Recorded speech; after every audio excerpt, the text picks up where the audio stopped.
Well, we're still seeing house prices going up a little bit more this year and certainly next year. The reason for that is supply and demand. There's a lot of demand for homes and very limited supply in pretty much all areas. Now, the big cities drive that, but we're also seeing it in rural areas where prices are still holding up or going up. So it's really around supply and demand. Limited supply, people aren't putting their homes on the market, and lots of demand. And that demand is largely coming from the migration story.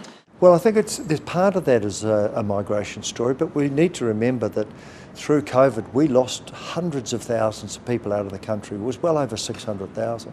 In the last 12 months, we've had about 540,000 come back, and so we're not quite back to where we were pre.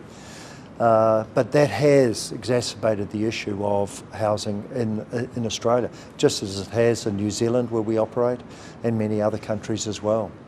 Now, when we're talking about rising interest rates, the RBA's Financial Stability Review shows that around 5% of mortgage borrowers can't cover their repayments, rising sharply from a low base. What's your prediction from here? We've found our customers really resilient, and I think this is a great thing about Australians. They want to pay off their debts, they want to pay their bills, and they're making every step they can to actually modify how they're spending their money to live within their commitments. And that's what we're seeing in our book. Yes, we're seeing a lift in customers struggling at the moment. And look, there are a lot of customers out there, a lot of Australians really finding this very, very difficult. But they are actually living within their means, and they're budgeting more than they've ever done before. And we're seeing a little bit of an uplift of people struggling to pay, but nowhere near where it was even before COVID. So at this stage, still okay, but we do understand that people are really pushing into how do I spend my money. And if in doubt, please give us a ring. We want to hear from our customers.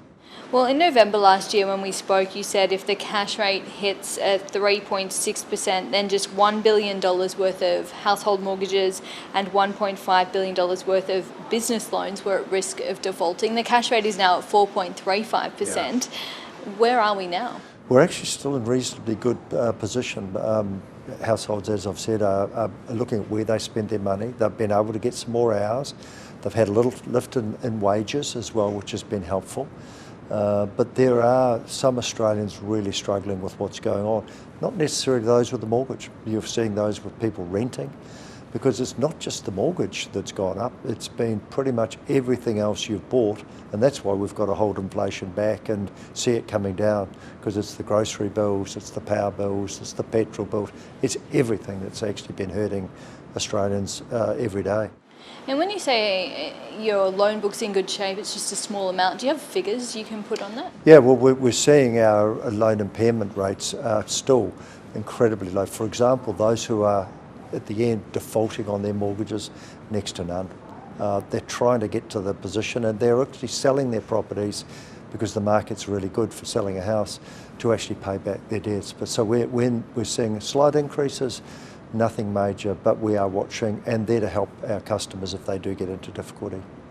We still have quite a number of fixed loans to roll off. Your release says $62 billion worth of fixed loans still to expire by September 2025, yeah. And $5 billion more after that. So still more pain to come. About 60% of our fixed rate loans have actually come up for renewal, and customers have refinanced internally. So there is that number you talked about still to come over the next 6 to 12 months. And we don't expect that those customers are any different to the ones that have already moved from a lower rate to a higher rate. And we'll work with them to see what rate we can get them onto. But about 60% have already moved onto a different rate. And it's about 40% to go on our fixed rate book. The thing that we didn't do when rates were coming down, we didn't actually encourage our customers to drop their monthly payments. And I think this has been really helpful for our customers. A lot of them are still on the same payment, even though they're paying a higher interest rate. So they had a lot of buffers built in over a 2 or 3 year period as interest rates came down. And that is really helping a lot of our customers. Are you seeing those buffers though thin? They are thinning because the interest rates have come up on them. And when you take out a mortgage, you may think you're being assessed against a mortgage of, say, 4 or 5%. We actually add a buffer on top of that to see if interest rates did go further, would you be able to make payments on them? So we add some buffer into what you think you're paying to make sure if things go up, you can handle it. Now, you mentioned thinner margins. You said you're going to be very disciplined in home lending going ahead. Why are you choosing to bail out of the so-called mortgage wars? Well, we're not bailing out, but we're just not we don't have to be competing to grow market share. We're very comfortable. We grew market share in home lending when the business margins were good and there was profitability. In times like now, we can move some of that money into our business bank.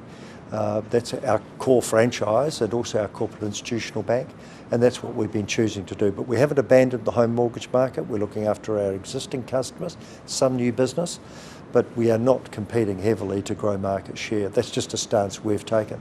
There are other banks that they've got different strategies to us, and we respect that. But we've got other places that we can put that extra dollar of liquidity or capital. So Ross, what is your economic outlook? You've previously said you don't see a recession in Australia. Is that still your view? Yeah, that is still the view, that the economy in Australia is still reasonably good. Now, I know it feels a lot slower, and it is, but we're still seeing growth in Australia, and we expect to see that growth continue to the end of this year and still have growth next year before it actually gets stronger in 2025.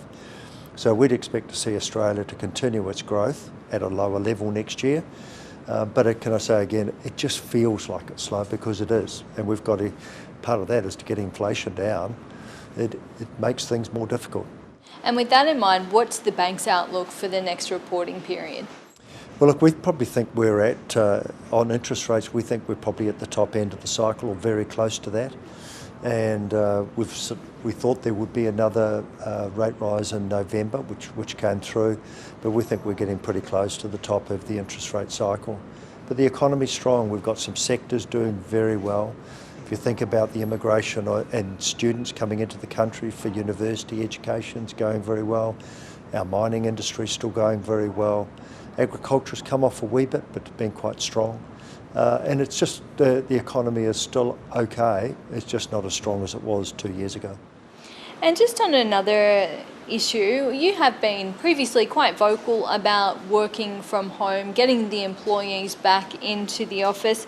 Do employees need to come back into the office to lift productivity? Well, we're certainly seeing a number of our colleagues come back into the office. And remember, we run a flexible workplace. We've said 3 days a week. And for our very senior leaders, it's 5 days. And the reason I said 5 days for our most senior leaders is we are the leaders of the company. We need to be training and developing new colleagues in this organisation. Therefore, our job is to be with them and be here. But we do have levels of flexibility. We are starting to see more and more come back in. It's a relationship business for us. And we learn from listening to each other. And our colleagues are finding it's better when they're together, at least for 3 days a week. If you want to get ahead, do you need to be in the office 5 days a week? Well, I've been famously known for saying when I talk to graduates and half of them are up on a Zoom screen from home, there's no way you're building a career in this organisation working from home. You're not going to hear what's going on from your leader. You're not going to be involved in the conversations where you learn the most. And I think people have got to pick, for their careers, where is the best opportunity for them. And I think a lot of that is sitting next to somebody who knows what's going on in the business. That's why I push these things hard. It's not I want to fill up buildings. I want people to have great careers, and that you learn so much from being around your leader and the people that you hear in the conversation. That's why I've been pushing people to get back in. Ross McEwan, thank you so much. Thank you.